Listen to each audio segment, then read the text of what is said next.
ఒక్క గద్దింపు అంత పనిచేస్తుంది. ఒక మాట చెప్పగానే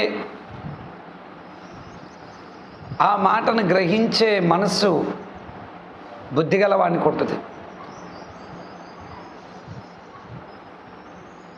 బుద్ధి లేని వానికి మాటలతో కాదు, గద్దింపుతో కాదు, దెబ్బలు, అది కూడా 1, 2 కాదు, ఏకంగా 100 దెబ్బలు, 100 దెబ్బలు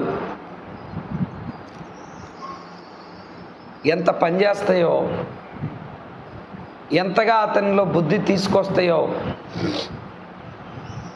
ఈ బుద్ధి లేని వానికి 100 దెబ్బలు తిన్నా కూడా అంత రిజల్ట్ రాకపోవచ్చు.